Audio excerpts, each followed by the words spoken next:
Hello student, welcome back to my YouTube channel the topper academy with DK Jha. आज मैं chemistry का master class लेकर आया हूं।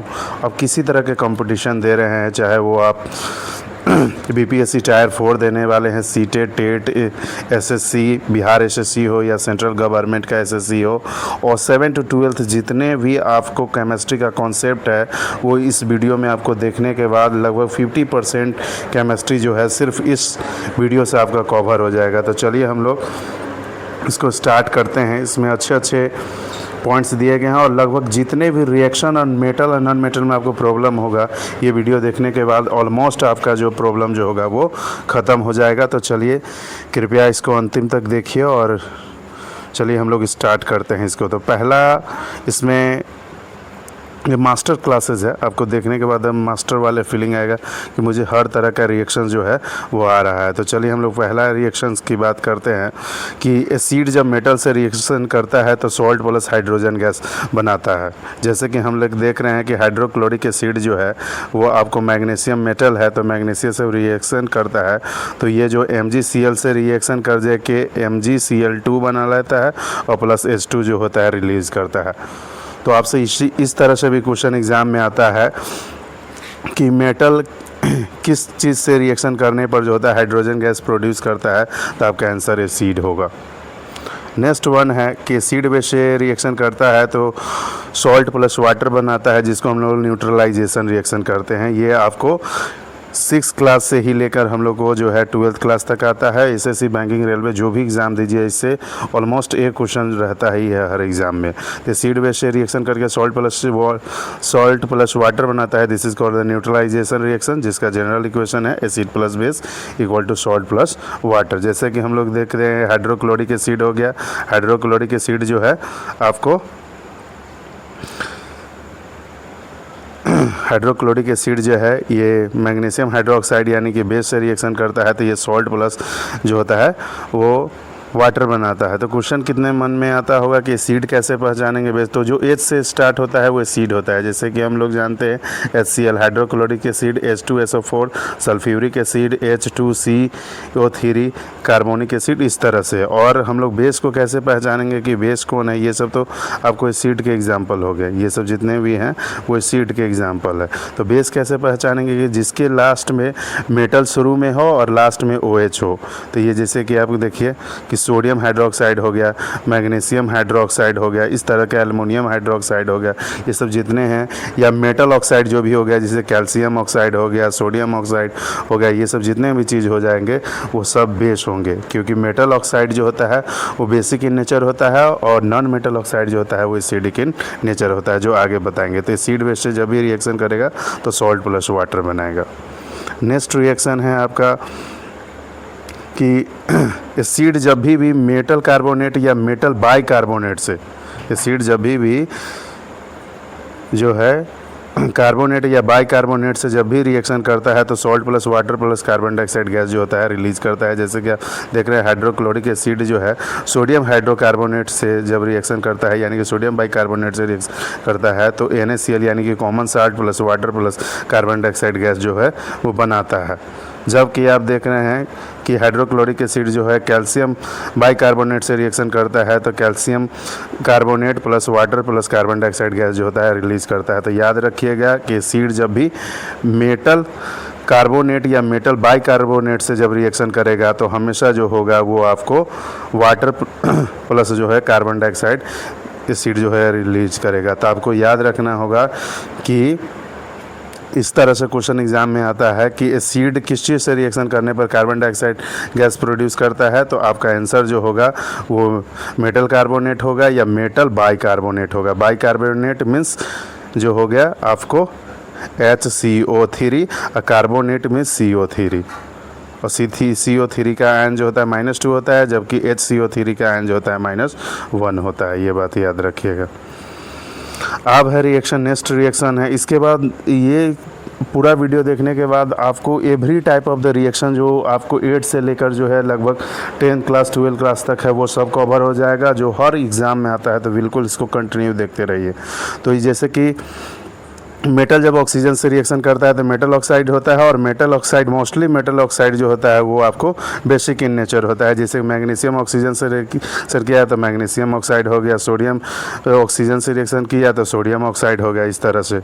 फिर जो है कि नॉन मेटल जब ऑक्सीजन से रिएक्शन करता है तो नॉन मेटल ऑक्साइड बनता है, जैसे कि कार्बन डाइऑक्साइड देख रहे हैं, सल्फर डाइऑक्साइड दे सकते हैं, नाइट्रोजन ऑक्साइड देख सकते हैं। इस तरह से जो भी नॉन मेटल ऑक्साइड है वो आपको एसिडिक इन नेचर होता है, याद रखिएगा। तो आपसे पूछेगा कि which of the following is the acidic in nature, तो उसमें अगर नॉन मेटल ऑक्साइड होगा तो आपका सही आंसर है एसिडिक के लिए। और बेसिक के लिए कहेगा तो जो भी मेटल ऑक्साइड होगा या मेटल हाइड्रो ऑक्साइड हो जाएगा। मेटल ऑक्साइड में ऑक्सीजन लगल है, मेटल हाइड्रो ऑक्साइड यानी कि OH लगल रहेगा, तो ये जो होगा आपको बेसिक इन नेचर होगा, ये याद रखिएगा।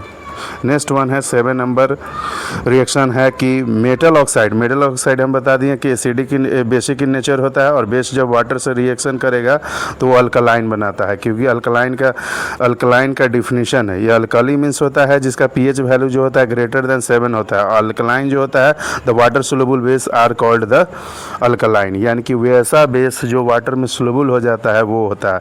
तो वाटर सोलुबल बेस कौन सा होगा, तो हम लोग high reactivity series of metal पढ़ेंगे तो उसमें हम लोग जानेंगे कि कैल्शियम हो गया, सोडियम हो गया, इस तरह से क्या कहते हैं पोटेशियम हो गया, ये सब हाई रिएक्टिव मेटल है। और हाई रिएक्टिव मेटल का जब हाइड्रोक्साइड होता है वो आपको अल्कलाइन इन नेचर होता है, यानी कि बेसिक इन नेचर होता है। और जो भी बेसिक होगा उसका pH वैल्यू जो होगा वो ग्रेटर देन 7 होगा। अब हम लोग आगे हैं नॉन मेटल ऑक्साइड जब वाटर से रिएक्शन करता है तो एसिड बनता है। जैसे कि हम लोग कार्बन डाइऑक्साइड के बारे में देख रहे हैं कि कार्बन डाइऑक्साइड वाटर से रिएक्शन कर रहे हैं तो कार्बोनिक एसिड बन गया। इसी तरह से जो है सल्फर ट्राईऑक्साइड जो है वाटर से रिएक्शन कर रहा है तो सल्फ्यूरिक एसिड बन गया। यानी कि ये जो है नॉन मेटल ऑक्साइड वाटर से रिएक्शन करने पर एसिडिक इन नेचर होता है। और एसिड वाटर के साथ बात कीजिएगा तो ये जो होता है आपको H+ आयन रिलीज करता है। इसीलिए जो होता है कोई भी एसिडिक सॉल्यूशन जो होता है इलेक्ट्रिसिटी को कंडक्ट करता है, और जो इलेक्ट्रिसिटी को कंडक्ट करते हैं वैसे सॉल्यूशन को इलेक्ट्रोलाइट्स कहा जाता है।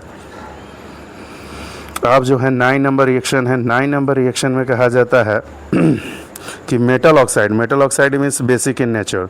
तो जो बेस एसिड से रिएक्शन करेगा तो सॉल्ट प्लस वाटर बनाएगा, ये न्यूट्रलाइजेशन रिएक्शन है। जैसे कि आप देख रहे हैं कॉपर ऑक्साइड हाइड्रोक्लोरिक एसिड से रिएक्शन कर रहा है तो कॉपर क्लोराइड हो गया प्लस जो होगा वाटर रिलीज किया। जैसे जो जिंक ऑक्साइड हो गया सल्फ्यूरिक एसिड से रिएक्शन किया तो जिंक सल्फेट प्लस जो होगा वाटर रिलीज किया है। अब हम लोग 10 नंबर रिएक्शन देखेंगे। 10 नंबर रिएक्शन में कह रहा है non metal oxide. The non metal oxide is the acidic in nature, और एसिडिक इन नेचर हो गया तो एसिड बेस से रिएक्शन करेगा तो सॉल्ट प्लस वाटर बनाएगा। उसमें था मेटल ऑक्साइड जो है एसिड से रिएक्शन कर रहा है, और इसमें नॉन मेटल ऑक्साइड यानी एसिडिक है तो ये बेसिक से रिएक्शन तो सॉल्ट प्लस वाटर बना रहा है। जैसे कि कार्बन डाइऑक्साइड जो है सोडियम हाइड्रोक्साइड से रिएक्शन करेगा तो Na2CO3 यानी कि जो है sodium carbonate plus water release करेगा। इसी तरह से जो है आपको SO2 जो है आपको पोटेशियम हाइड्रोक्साइड से रिएक्शन कर रहा है तो पोटेशियम सल्फाइड प्लस जो हो गया आपको वाटर रिलीज कर रहा है। इसी तरह से हम लोग combination type of chemical reaction जो हम लोग 10th क्लास में पढ़ते हैं कि 5 तरह का केमिकल रिएक्शन होता है। उसमें combination reaction, decomposition reaction, displacement reaction, double displacement reaction, oxidation and reduction reaction पढ़ते हैं। तो हम लोग पहला जानेंगे कॉम्बिनेशन क्या रिएक्शन होता है। तो जिसमें 2 रिएक्टेंट मिलकर जो केमिकल रिएक्शन में पार्टिसिपेट करता है जो भी केमिकल उसको हम लोग रिएक्टेंट कहते हैं, और रिएक्टेंट से जो चीज़ बन के तैयार होता है उसको हम लोग प्रोडक्ट कहते हैं। तो आप देखें 2 रिएक्टेंट मिलकर जो होता है एक सिंगल प्रोडक्ट बनाता है। तो जिसमें वैसा केमिकल रिएक्शन जिसमें सिंगल प्रोडक्ट बनेगा 2 या 2 से अधिक रिएक्टेंट मिलकर तो उसको हम लोग कॉम्बिनेशन रिएक्शन करें।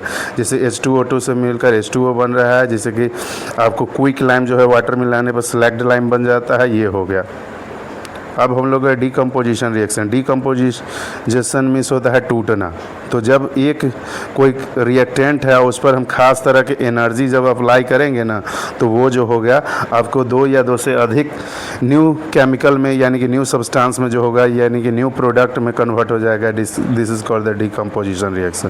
तो डिकम्पोजिशन रिएक्शन में एक सिंगल प्रोडक्ट रिएक्टेंट टूट कर 2 या 2 से अधिक न्यू रिएक्टेंट जो होता है बनाता है। जैसे कि हम लोग जानते हैं कैल्शियम कैल्शियम कार्बोनेट है, जिसको हम लोग मार्बल का फार्मूला कह सकते हैं, ठीक है, या चौक का फार्मूला कह सकते हैं, या लाइम स्टोन कह सकते हैं। तो लाइम स्टोन को जब आप हीट कीजिएगा, यानी कि इसमें एनर्जी जो होगा हीट अप्लाई कीजिएगा, तो ये होगा कैल्शियम ऑक्साइड, यानी कि quick lime plus carbon dioxide release करेगा। इसी तरह से जो है मरकरी ऑक्साइड है, और मरकरी ऑक्साइड पे जब आप हीट अप्लाई करते हैं तो ये जो होता है मरकरी अलग हो जाता है और ऑक्सीजन गैस जो होता है अलग रिलीज हो जाता है।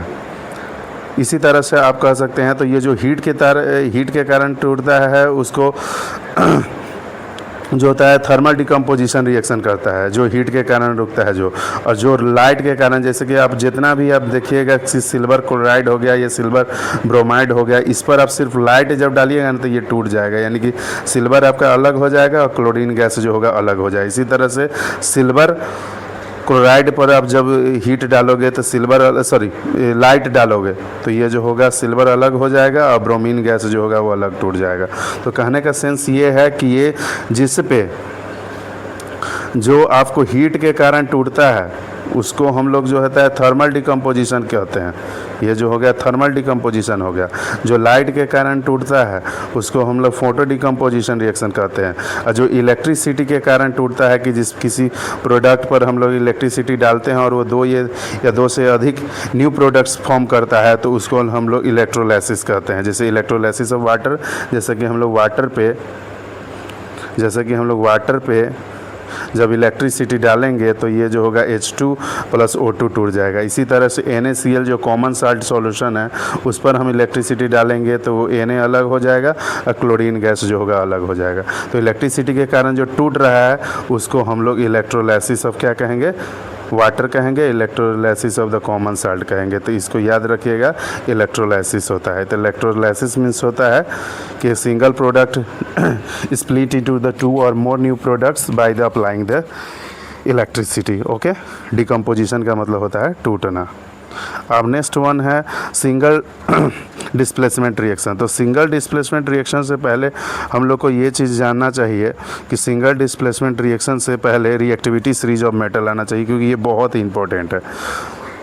तो सबसे मोस्ट रिएक्टिव एलिमेंट का बात करेंगे ना, तो सबसे मोस्ट रिएक्टिव एलिमेंट जो होता है वो पोटेशियम होता है। पोटेशियम से नीचे आएंगे तो हम लोग सोडियम हो जाएगा, सोडियम के बाद कैल्शियम, तब मैग्नीशियम, तब एल्युमिनियम, तब जिंक, तब आयरन, तब टीन होता है, तब लेड होता है। और ये हाइड्रोजन जो है नॉन मेटल, ये बताता है कि नॉन मेटल जो हाइड्रोजन से मोर रिएक्टिव एलिमेंट्स ये ऊपर वाले हैं और हाइड्रोजन से लेस रिएक्टिव एलिमेंट जो है नीचे वाले हैं। लेस रिएक्टिव हाइड्रोजन से कौन है, तो कॉपर है, सिल्वर है, गोल्ड है। और कि हाइड्रोजन से लेस रिएक्टिव मेटल की बात करेंगे तो ये जो होगा आपको कॉपर, सिल्वर, गोल्ड और प्लेटिनियम होगा। तो चलिए हम लोग, तो ये इसलिए काम आता है कि डिस्प्लेसमेंट रिएक्शन में क्या होता है कि एक चीज़ दूसरे को डिस्प्लेस्ड कर देता है। पहले इसके डिफिनीशन को हम लोग देख लेंगे। तो डिफिनीशन को देखेंगे तो इसमें मुझे पता चल रहा है डिस्प्लेसमेंट रिएक्शन में, सिंगल डिस्प्लेसमेंट रिएक्शन में, कि ए बी सी से रिएक्शन करता है। दोनों ये केमिकल कोई कंपाउंड है। तो इसमें क्या देख रहे हैं आप, सी जो है ए के साथ चल जाता है यानी डिस्प्लेस्ड हो जाता है, बी अलग हो जाता है। जैसे जिंक कॉपर सल्फेट के साथ रिएक्शन करता है तो जिंक सल्फेट हो जाता है, कॉपर अलग हो जाता है, क्योंकि जिंक जो है हाई रिएक्टिव देन द जो है आपको कॉपर है, जो रिएक्टिविटी सीरीज ऑफ मेटल में आप देखें हैं, फिर से हम दिखाने वाले। इसी तरह से आयरन को अगर हाइड्रोक्लोरिक एसिड से रिएक्शन करा दे तो यहाँ पर जो होगा आयरन क्लोराइड हो जाएगा प्लस हाइड्रोजन गैस जो होगा रिलीज करेगा। तो यहाँ पर जो है आयरन जो है वो हाई रिएक्टिव देन जो है वो हाइड्रोजन है, इसीलिए रिएक्शन हुआ है। लेकिन कुछ रिएक्शन है जो नहीं होता है, जैसे कि कैसे नहीं होगा, तो यहाँ पर आप देखिए कि यहाँ पर रिएक्टिविटी सीरीज ऑफ मेटल में क्या कर रहा है कि जिंक जब कॉपर सल्फेट से रिएक्शन कर रहा है तो जिंक सल्फेट प्लस कॉपर अलग हो जा रहा है। इसी तरह से आयरन जो है कॉपर सल्फेट से रिएक्शन कर रहा है तो आयरन सल्फेट जो है प्लस कॉपर हो जा रहा है। लेकिन कॉपर जो है जिंक सल्फेट से रिएक्शन कर रहा है तो जिंक जो है हाइयर रिएक्टिव देन जो है वो कॉपर है, तो इसीलिए नो रिएक्शन आंसर आया। तो नो रिएक्शन इसलिए आया है कि आप रिएक्टिविटी सीरीज ऑफ मेटल में देखिएगा कि कॉपर सर यहाँ है, कॉपर जो है यहाँ पे आपको है, जबकि जिंक जो है वो ऊपर है, यानी कि जिंक जो है हाईली रिएक्टिव है और ये जो है पुअर रिएक्टिव है इसके कंपैरिजन में। तो पुअर रिएक्टिव वाला हाईली रिएक्टिव मेटल में जो भी चीज़ लगल रहेगा, यानी कि जो भी लगा हुआ है वो SO3 है या CO3 है या आपको OH है, उस चीज़ को डिस्प्लेस्ड नहीं कर पाएगा, यानी कि सिंगल डिस्प्लेसमेंट में ये प्रॉब्लम होता है। और सिंगल डिस्प्लेसमेंट जो के लिए जो है रिएक्टिविटी सीरीज ऑफ मेटल जो है आपको याद रखना होगा, ये बहुत ही इंपॉर्टेंट है। ये याद रहेगा तभी आपका रिएक्शन जो होगा वो सही होगा। कौन किससे होगा रिएक्शन नहीं होगा, ये चीज़ आपको पता चलते रहेगा, तो ये आपको याद रखिएगा। अब नेक्स्ट वन जो है आपको डबल डिस्प्लेसमेंट रिएक्शन में, इसमें दो कंपाउंड जो होता है, दो कंपाउंड से रिएक्शन करता है। जैसे AB जो है CD से रिएक्शन करता है, तो देख रहे हैं कि A के साथ D चला गया है और C के साथ B चला गया है, यानी कि एक दूसरे में इंटरचेंज कर लेता है ये। जैसे कि इसके एग्जाम्पल की बात हम लोग करेंगे तो यहाँ पर जो है Ag यानी कि सिल्वर नाइट्रेट है और ये NaCl से रिएक्शन करता है, तो इसका फर्स्ट लास्ट से रिएक्शन डायरेक्ट करता है, तो AgCl हो गया और बीच बीच वाला से रिएक्शन करके दूसरा कंपाउंड बना लिया। इसी तरह से आप कह सकते हैं कि सर जितने भी न्यूट्रलाइजेशन रिएक्शन है, जैसे कि हम कहेंगे हाइड्रोक्लोरिक एसिड है और ये सोडियम है हाइड्रोक्साइड है, इसको रिएक्शन करेंगे तो इसका जो होगा फर्स्ट लास्ट से रिएक्शन करेगा, बीच बीच वाला से रिएक्शन करेगा, तो ये NaCl बन जाएगा और प्लस H2O हो जाएगा। तो जितने भी न्यूट्रलाइजेशन रिएक्शन है वो सब डबल डिस्प्लेसमेंट रिएक्शन के जो है वो एग्जाम्पल है। ठीक है, ये बात याद रखिएगा। रिएक्टिविटी ऑफ सीरीज जो होगा इससे भी डायरेक्ट क्वेश्चन आता है कि 4 एग्जाम्पल देगा, कहेगा which is the most highly reactive metals, तो आपको जो इस रिएक्टिविटी सीरीज़ के अकॉर्डिंग जो सबसे ऊपर होगा आपके दिए गए एग्जाम्पल में वो आपको मोस्ट रिएक्टिव होगा, जबकि सबसे नीचे वाला दिया होगा वो लेस रिएक्टिव होगा। प्रेसिपिटेशन रिएक्शन क्या होता है? प्रेसिपिटेशन रिएक्शन में दो जो है सोलुबल साल्ट मिलकर इनसोलुबल प्रेसिपिटेशन बनाता है। प्रेसिपिटेशन एक तरह का झाग होता है।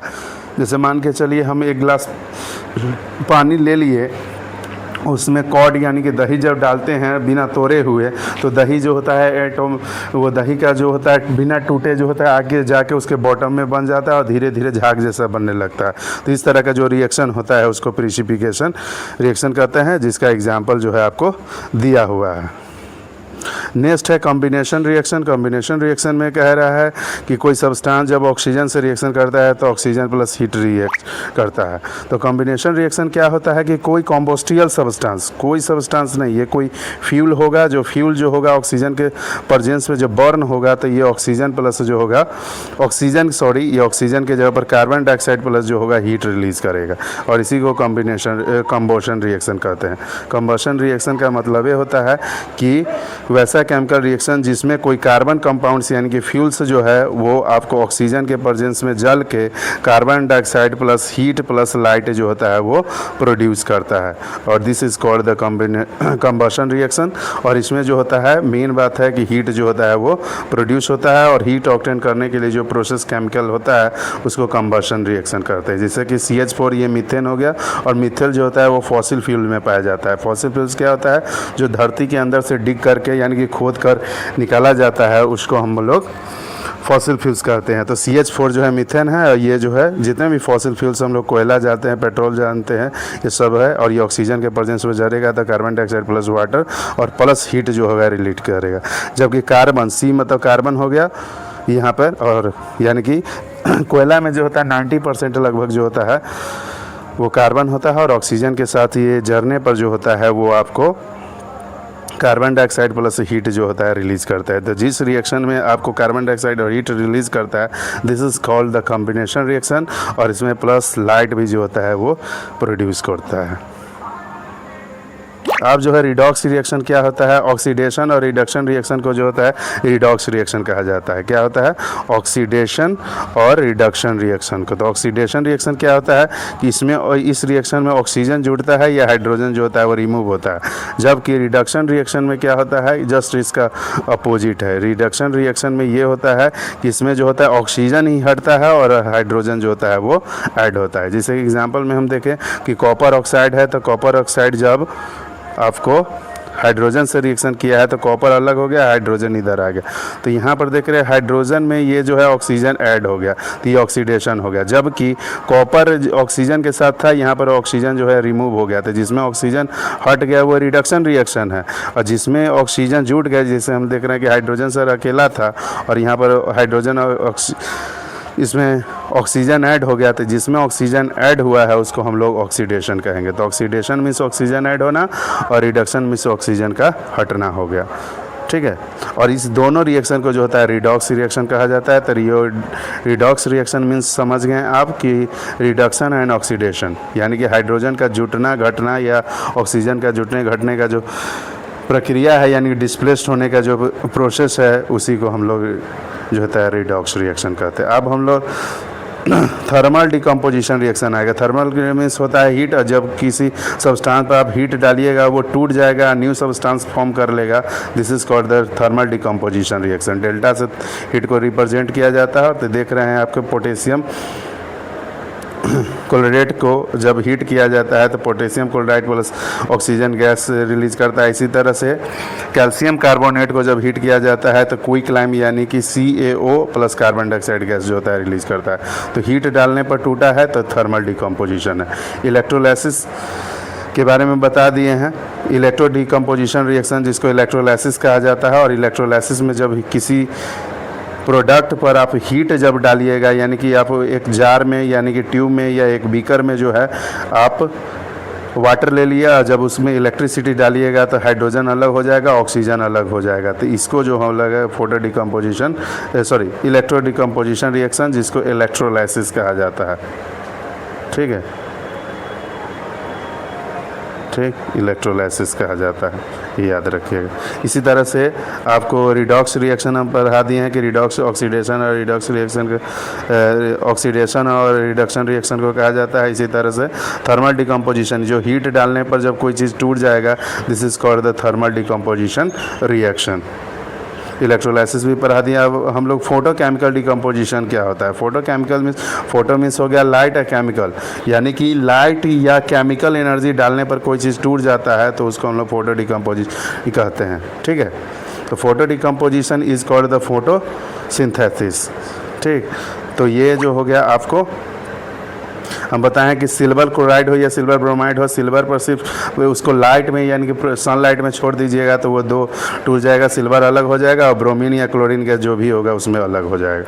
उसके बाद एक्सोथर्मिक, एक्सो मीन्स होता है एक्स्ट्रा, जिसमें से एक्स्ट्रा हीट रिलीज करता है उसको एक्सोथर्मिक रिएक्शन का। इसका डिफिनेशन दिया है द रिएक्शन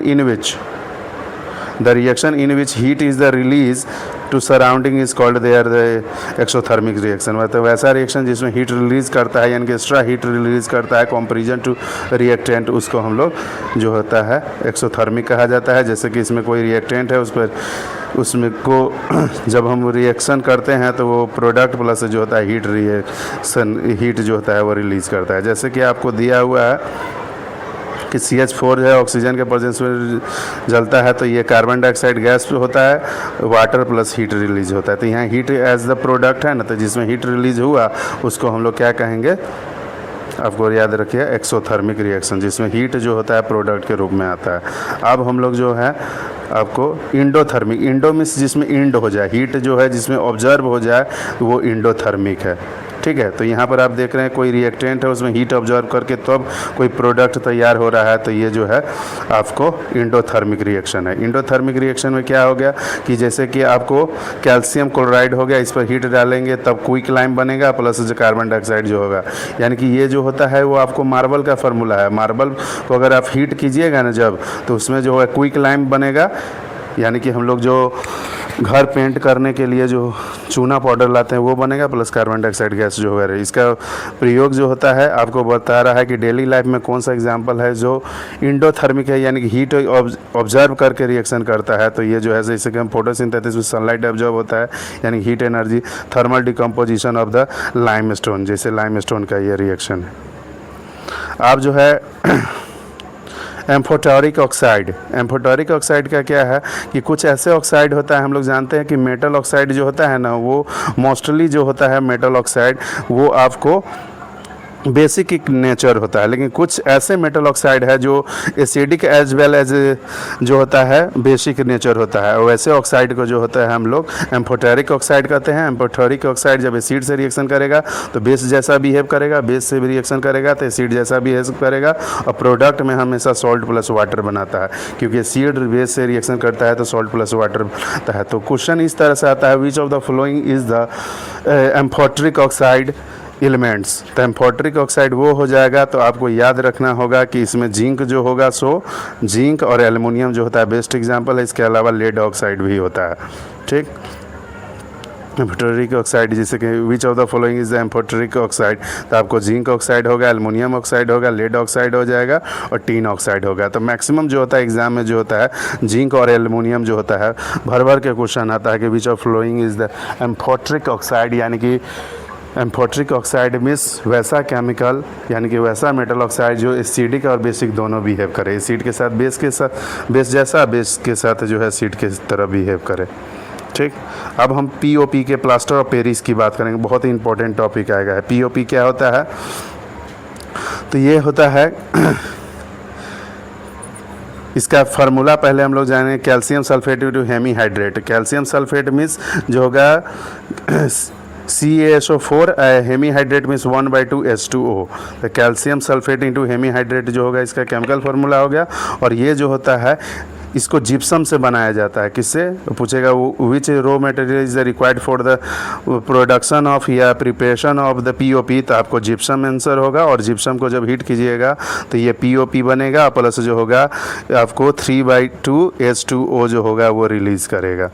ठीक, तो इसमें यहाँ पर आप देख रहे हैं और यहाँ पर आपको बताया जा रहा है कि कैल्शियम सल्फेट इंटू हेमीहाइड्रेट को जब आप फिर उसमें वाटर ऐड कीजिएगा तो ये जो होगा आपको जिप्सम बन जाएगा। जिप्सम जो रॉ मटेरियल है जिसकी मदद से जो होता है ये यानी कि सॉलिड फॉर्म में सेट हो जाएगा, यानी कि सॉलिड में आएगा। इसीलिए इसको मॉइस्चर फ्री कंटेनर में रखने का सलाह दिया जाता है। पूछेगा why should be the POP stored in the moisture free container, because it is easily react with the oxygen and form in the solid state just like the gypsum. Okay, और gypsum को फिर heat कीजिएगा फिर लाइएगा तो ये आम आदमी के लिए जो पॉसिबल नहीं है, इसीलिए कहा जाता है कि मॉइस्चर फ्री कंटेनर में रखने के लिए। इसके अलावा जो है इसका यूज जो होता है वो आपको cast the fracture bone, doctor जो होता है प्लास्टर करने के लिए इसका प्रयोग करता है। उसके बाद टॉय बनाने के लिए फॉल्स सेलिंग मतलब काम चलाव जो बनाया जाता है वो। उसके बाद केमिस्ट्री लैब में जो होता है लीकेज को, एयर गैप को कम करने के लिए, ब्लॉक करने के लिए जो होता है इसका यूज़ किया जाता है। उसके बाद हम लोग जानेंगे बेकिंग सोडा के बारे में। बेकिंग सोडा का फार्मूला जो होता है सोडियम हाइड्रोकार्बोनेट यानी कि NaHCO3 होता है। और सोडियम कार्बोनेट किस चीज़ से बनता है ये बहुत ही इंपॉर्टेंट है कि which materials are the required for the baking soda, तो आपको हो जाएगा कॉमन साल्ट प्लस NO3 यानी कि ammonia plus carbon dioxide plus water. तो ये आपको रिएक्शन जब कीजिएगा तो ये NaOH प्लस CO3 पड़ेगा, प्लस इसमें एक कंपाउंड और बनता है NH4 प्लस Cl। ठीक है, यानी कि अमोनियम क्लोराइड, और ये जो होगा ये आपको बेकिंग सोडा बनेगा। तो इसी बेकिंग सोडा का हमको ज़रूरी है। ठीक, तो पूछेगा which raw materials is the required for the preparation of the baking soda, तो आपको common salt, ammonia, carbon dioxide plus water ये रिएक्शन करेगा तो ये जो होगा बेकिंग सोडा प्लस जो होगा अमोनियम क्लोराइड बनेगा। ठीक, और ये इसका रिवर्सिबल रिएक्शन है, यानी कि ये जो बेकिंग सोडा बना है उसको फिर बेकिंग सोडा को एसिड से रिएक्शन कराइएगा आप, तो एसिड से रिएक्शन करने पर फिर जो होगा ये कॉमन साल्ट बनेगा प्लस हाइड्रोजन गैस कहते हैं कि H2O वाटर बनेगा प्लस कार्बन डाइऑक्साइड। तो आपसे पूछेगा which metal carbonate is the react of the which of the following to produce the carbon dioxide, तो आपका आंसर होगा एसिड। यानी कि मेटल कार्बोनेट किसी से रिएक्शन करने पर कार्बन डाइऑक्साइड गैस प्रोड्यूस करता है या वाटर रिलीज करता है, तो आपका आंसर जो होगा वो एसिड होगा। ठीक, इसी तरह से आपको बता रहा है कि ये जो आपको कि इसमें बेकिंग सोडा यानी कि NaH यानी कि सोडियम बाइकार्बोनेट या सोडियम हाइड्रोजन कार्बोनेट पर जब हीट आप इसको कीजिएगा, जब इस पर हीट एनर्जी जब अप्लाई कीजिएगा तो ये फिर जो होगा या आपको Na2CO3 + CO2 बनेगा। तो इसी को जो होता है सोडा ऐश कहा जाता है, और सोडा ऐश में जब हम लोग पानी मिलाते हैं तो ये जो होता है वाशिंग सोडा बन जाता है। तो इसका प्रयोग कहेगा कि बेकिंग सोडा का यूज़ क्या होता है, तो केक बनाने के लिए और ब्रेड बनाने के लिए होता है, और ये एंटी एसिड के रूप में यानी कि anti acid release the acidity के प्रॉब्लम में जो होता है बेकिंग सोडा यानी खावा सोडा जो हम लोग कचौड़ी में डालते हैं सॉफ्ट बनाने के लिए, उसके में होता है। कास्टिक सोडा की बात हम लोग करेंगे। ठीक, कास्टिक सोडा के बारे में कहा जा रहा है कि कास्टिक सोडा का फार्मूला जो होता है NaOH होता है यानी कि सोडियम हाइड्रोकार्बोनेट होता है। इसका प्रिपेयर ऐसे किया जाता है, इसके लिए कॉमन साल्ट चाहिए प्लस वाटर। इस दोनों का जो सॉल्यूशन होता है उसको ब्राइन कहा जाता है, यानी कि ब्रीन या ब्राइन जो होता है वो। और इस ब्राइन को जब ये दोनों जब रिएक्शन करेगा, जब इस पर हीट रिलीज़ कीजिएगा तो sodium hydroxide plus chlorine gas plus H2O जो होता है वो रिलीज आपको करता है। तो आपको याद रखना होगा कि ब्राइन के इलेक्ट्रोलाइसिस करने पर, ब्राइन यानी कि कॉमन साइड सॉल्यूशन पर जब हीट करने पर जो होता है क्लोरीन गैस जो होता है वो रिलीज़ करता है। दूसरा रिएक्शन है इसका एसिड के साथ, कि ये जो होता है एसिड के साथ रिएक्शन करता है तो आपको जो है NaCl + H2O रिलीज़ करता है। यानी कि कास्टिक सोडा को जब आप किसी एसिड के साथ रिएक्शन कराइएगा तो वो जो होगा NaCl + H2O हो जाता है, रिलीज़ करता है।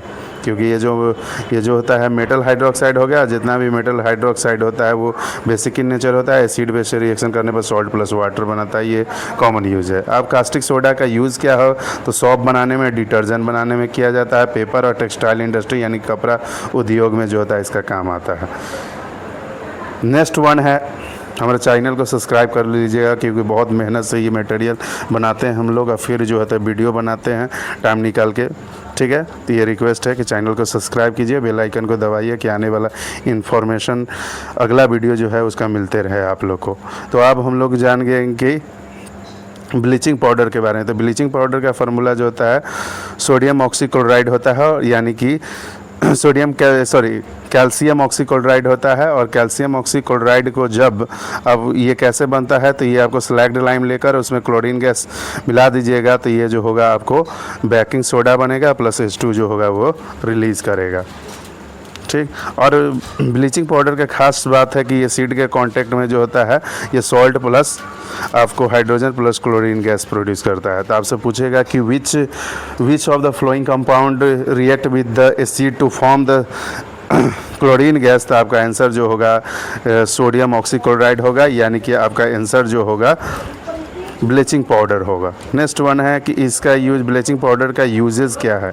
यूजेस में ये इसके बता रहा है सिग्निफिकेटिंग द ड्रिंक वाटर, मतलब ड्रिंक वाटर में जो जम्स प्रेजेंट होता है उसको किल करने के लिए, ब्लीचिंग कॉटन के लिए, लिलन के लिए, पेपर बनाने के लिए, ये सब के लिए यूज होता है। वॉशिंग सोडा का प्रयोग किया जाए। वॉशिंग सोडा का फार्मूला जो होता है सोडियम कार्बोनेट इंटू जो होता है डेका हाइड्रेट। डेका का मतलब होता है 10, यानी कि 10H2 होता है, जैसे कि आप देख रहे हैं। इसके प्रिपेयर करने के लिए हम बताए हैं कि जब आपको जो बेकिंग सोडा होता है उस बेकिंग सोडा को जब हम हीट करते हैं तो ये आपको Na2CO3 मिलता है, ये जिसको सोडा ऐश कहते हैं। सोडा ऐश में 10 गुना जब पानी मिला दीजिएगा तो ये जो होगा आपको वॉशिंग सोडा बन जाएगा। वॉशिंग सोडा का खास बात क्या है कि ये सीड से रिएक्शन करने के बाद जो होता है वो NaCl यानी कि common salt plus water plus carbon dioxide release करता है। तो आपसे पूछेगा कि which of the following chemicals react to the acid to form the carbon dioxide gas, तो आपका आंसर जो होगा सोडियम कार्बोनेट होगा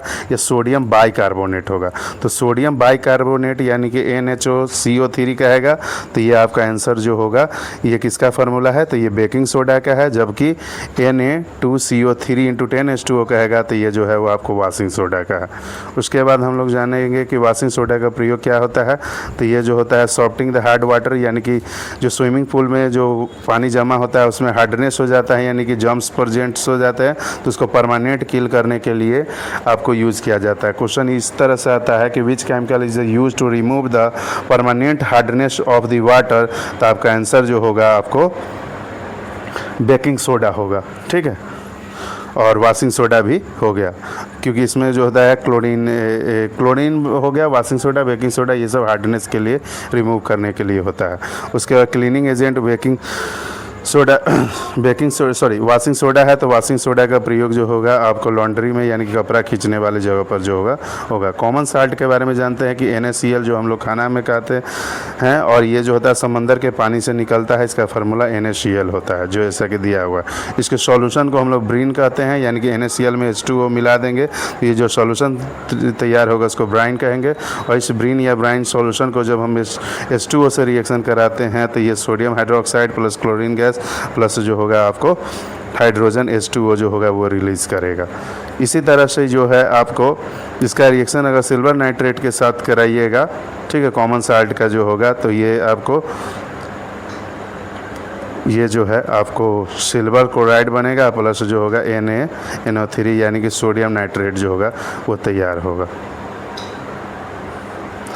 तो ये जो आपको कॉमन साल्ट जो है, जो NaCl जो हम लोग खाना में यूज़ करते हैं, मेन इसका यूज जो है इसका खाना में यूज होता है, किसका, NaCl का। तो इसका प्रयोग जो होता है फूड सीजनिंग प्रिपरेशन, ये जैसे अचार में रखने पर, पिकल्स में हम लोग रखते हैं तो पिकल लंबे समय तक चलता है, ठीक है। जैसे कि मिठाई को हम लोग चाशनी में रखते हैं तो लंबे समय ये फूड प्रिसिपिकेशन जो आता है, यानी कि भोजन बचाव प्रक्रिया के में जो भी काम आता है। मैन्युफैक्चर ऑफ द आपको जो होता है मैन्युफैक्चर ऑफ द NaOH में क्लोरीन बनाने में, हाइड्रोजन गैस बनाने में जो होता है इसका काम आता है। तो ये शॉर्ट में दिया हुआ है कि POP का फार्मूला क्या होता है। तो POP का formula calcium sulphate into hemihydrate होता है, ये बोन प्लास्टर के लिए यूज होता है। उसके बाद बेकिंग सोडा का प्रयोग फार्मूला जो होता है NaHCO3 होता है। कास्टिक सोडा का NaOH होता है जो सॉप और पेपर इंडस्ट्री में काम आता है। ब्लीचिंग पाउडर का प्रयोग जो होता है, ब्लीचिंग पाउडर का जो कैल्शियम ऑक्सीक्लोराइड जिसको कहते हैं, ठीक। इसी तरह से जो है वाशिंग सोडा की बात करेंगे कि वाशिंग सोडा का प्रयोग जो होता है आपको Na2CO3 इंटू 10H2 इसका फार्मूला हो गया। और ये वाटर को सॉफ्ट बनाने में जो होता है वाशिंग सोडा, बेकिंग सोडा का काम आता है। तो परमानेंट हार्डनेस रिमूव करने के बाद आएगा तो आपको बेकिंग सोडा जो है बहुत ही अच्छा आंसर है। और कॉमन साल्ट में जब NaCl जो होता है food prepared manufacture of the NaCl जो होता है, NaCl किसका फार्मूला है NaOHCO, यानी कास्टिक सोडा बनाने में जो होता है कॉमन साल्ट। इसके अलावा VVI जो है विड्रॉल, ये BPSC के एग्ज़ाम में भी जो होता है बहुत बार आता है, SSC के एग्ज़ाम, ताकि ब्लू विड्रॉल क्या होता है, विच of the following is the formula, chemical formula blue withdrawal. तो विड्रॉल मीन्स क्या होता है कि सल्फेट हाइड्रेट जो होता है, मतलब वैसा मेटल सल्फेट जो हाइड्रेट हो, यानी कि उसमें वाटर का एक फिक्स अमाउंट हो। तो हम लोग जानेंगे ब्लू विड्रॉल जो होगा कॉपर सल्फेट इंटू पेंटाहाइड्रेट को कहा जाता है, जबकि ग्रीन विड्रॉल जो होता है वो FeSO4 यानी कि आयरन सल्फेट इंटू जो होगा हेक्सा हाइड्रेट का होगा। और वाइट विड्रॉल कहेगा तो जिंक सल्फेट इंटू जो होगा